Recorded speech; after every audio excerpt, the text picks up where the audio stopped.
Mark அதிகாரம் 6. அவர் அவ்விடம் விட்டு புறப்பட்டு தாம் வளர்ந்த ஊருக்கு வந்தார். அவருடைய சீஷரும் அவரோடே கூட வந்தார்கள். ஓய்வு நாளான போது ஜெபாலயத்தில் உபதேசம் பண்ணத் தொடங்கினார். அநேகர் கேட்டு ஆச்சரியப்பட்டு, இவைகள் இவனுக்கு எங்கே இருந்து வந்தது? இவன் கைகளினால் இப்படிப்பட்ட பலத்த செய்கைகள் நடக்கும்படி இவனுக்கு கொடுக்கப்பட்ட ஞானம் எப்படிப்பட்டது? இவன் தச்சன் அல்லவா? மரியாளுடைய குமாரன் அல்லவா? யாக்கோபு, யோசே, யூதா, சீமோன் என்பவர்களுக்கு சகோதரன் அல்லவா? இவன் சகோதரிகளும் இங்கே நம்மிடத்தில் இருக்கிறார்கள் அல்லவா? என்று சொல்லி அவரைக் குறித்து இடரலடைந்தார்கள்.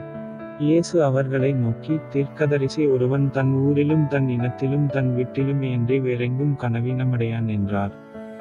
அங்கே அவர் சில நோயாளிகளின் மேல் கைகளை வைத்து அவர்களை குணமாக்கினதே அன்றி வேறொரு அற்புதமும் செய்யக்கூடாமல் அவர்களுடைய அவிசுவாசத்தை குறித்து ஆச்சரியப்பட்டு கிராமங்களிலே சுற்றித் திரிந்து உபதேசம் பண்ணினார்.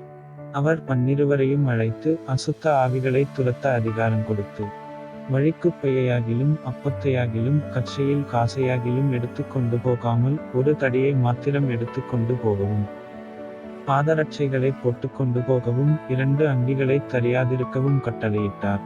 பின்பு அவர்களை நோக்கி, நீங்கள் எங்கேயாகிலும் ஒரு வீட்டில் பிரவேசித்தால் அவ்விடத்தை விட்டு புறப்படுகிற வரைக்கும் அங்கேதானே தங்கியிருங்கள்.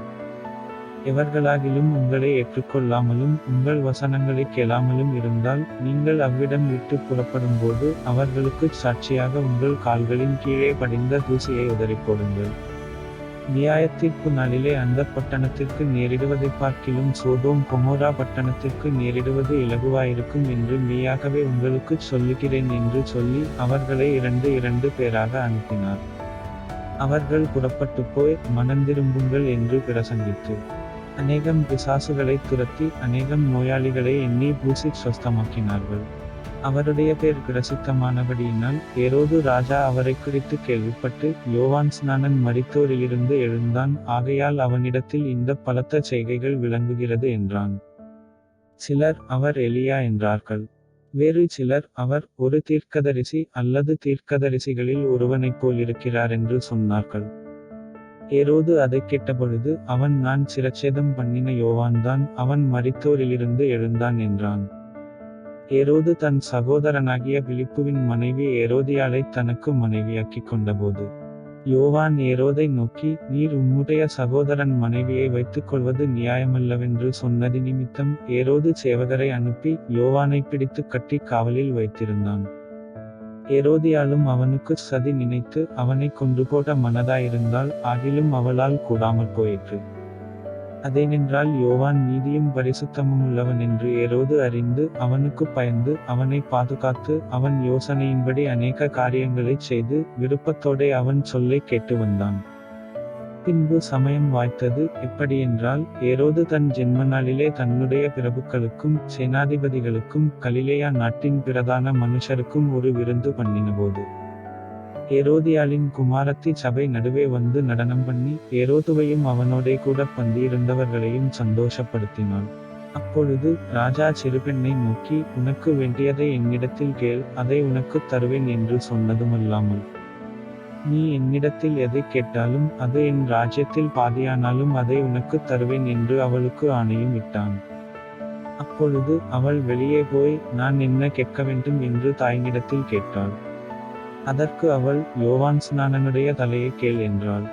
உடனே அவள் ராஜாவினிடத்தில் சீக்கிரமாய் வந்து, நீர் இப்பொழுதே ஒரு தாளத்தில் யோவான் ஸ்நானனுடைய தலையை எனக்குத் தரவேண்டும் என்று கேட்டாள். அப்பொழுது ராஜா மிகுந்த துக்கமடைந்தான். ஆகிலும் ஆணை நிமித்தமும் கூடப்பந்தியிருந்தவர்களின் நிமித்தமும் அவளுக்கு அதை மறுக்க மனதில்லாமல் உடனே அவனுடைய தலையை கொண்டு வரும்படி சேவகனுக்கு கட்டளையிட்டு அனுப்பினான். அந்தப்படி அவன் போய் காவற்கூடத்திலே அவனைச் சிரச்சேதம் பண்ணி அவன் தலையை ஒரு தாளத்திலே கொண்டு வந்து அதை அந்தச் சிறுபெண்ணுக்கு கொடுத்தான். அந்தச் சிறுபெண் அதை தன் தாயினிடத்தில் கொடுத்தாள். அவனுடைய சீஷர்கள் அதை கேள்விப்பட்டு வந்து அவன் உடலை எடுத்து ஒரு கல்லறையில் வைத்தார்கள். அப்பொழுது அப்போஸ்தலர் இயேசுவினிடத்தில் கூடிவந்து தாங்கள் செய்தவைகள் உபதேசித்தவைகள் யாவையும் அவருக்கு அறிவித்தார்கள். அவர் அவர்களை நோக்கி, வனாந்தரமான ஓரிடத்தில் தனித்து சற்றே இளைப்பாறும்படி போவோம் வாருங்கள் என்றார். ஏனெனில் வருகிறவர்களும் போகிறவர்களும் அநேகராயிருந்தபடியினால் போஜனம் பண்ணுகிறதற்கும் அவர்களுக்குச் சமயமில்லாதிருந்தது. அப்படியே அவர்கள் தனிமையாய் ஒரு படவில் ஏறி வனாந்தரமான ஓர் இடத்திற்கு போனார்கள். அவர்கள் புறப்பட்டு போகிறதை ஜனங்கள் கண்டார்கள். அவரை அறிந்த அநேகர் சகல பட்டணங்களிலுமிருந்து கால்நடையாய் அவ்விடத்திற்கு ஓடி அவர்களுக்கு முன்னே அங்கே சேர்ந்து அவரிடத்தில் கூடி வந்தார்கள். இயேசு கரையில் வந்து அநேக ஜனங்களைக் கண்டு அவர்கள் மேய்ப்பனில்லாத ஆடுகளைப் போல் இருந்தபடியால் அவர்கள் மேல் மனதுருகி அநேக காரியங்களை அவர்களுக்கு உபதேசிக்கத் தொடங்கினார்.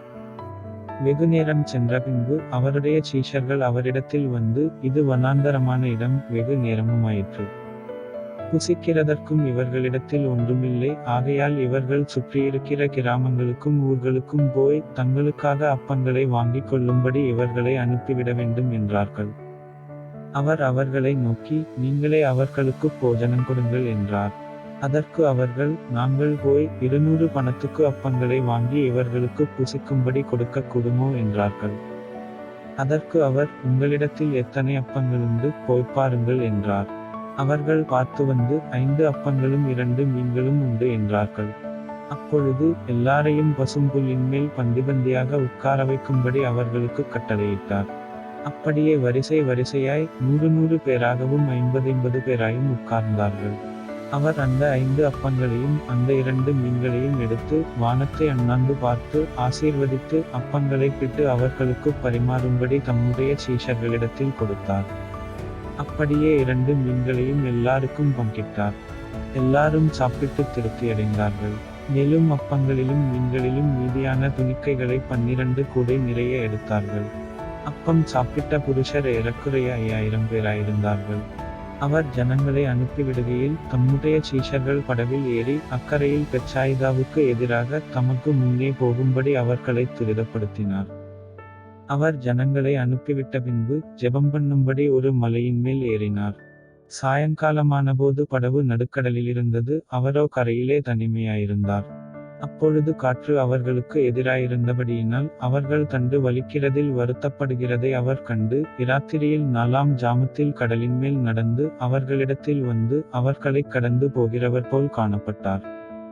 அவர் கடலின் மேல் நடக்கிறதை சீஷர்கள் கண்டு ஆவேசம் என்று எண்ணி சத்தமிட்டு அலறினார்கள். அவர்களெல்லாரும் அவரைக் கண்டு கலக்கமடைந்தார்கள். உடனே அவர் அவர்களோடே பேசி, திடன் கொள்ளுங்கள், நான் தான், பயப்படாதிருங்கள் என்று சொல்லி அவர்கள் இருந்த படவில் ஏறினார். அப்பொழுது காற்று அமர்ந்தது. அதனால் அவர்கள் தங்களுக்குள்ளே மிகவும் பிரமித்து ஆச்சரியப்பட்டார்கள். அவர்களுடைய இருதயம் கடினமாயிருந்தபடியினால் அப்பங்களைக் குறித்து அவர்கள் உணராமற் போனார்கள். அவர்கள் கடலைக் கடந்து கெனேசரெத் என்னும் நாட்டிற்கு வந்து கரை பிடித்தார்கள்.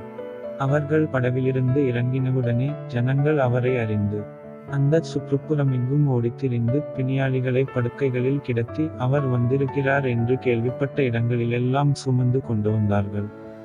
அல்லாமலும் அவர் பிரவேசித்த கிராமங்கள் பட்டணங்கள் நாடுகள் எவைகளோ அவைகளின் சந்தைவெளிகளிலே வியாதிக்காரரை வைத்து அவருடைய வஸ்திரத்தின் ஓரத்தையாகிலும் அவர்கள் தொடும்படி உத்தரவாக வேண்டும் என்று அவரை வேண்டிக் கொண்டார்கள். அவரை தொட்ட யாவரும் சொஸ்தமானார்கள்.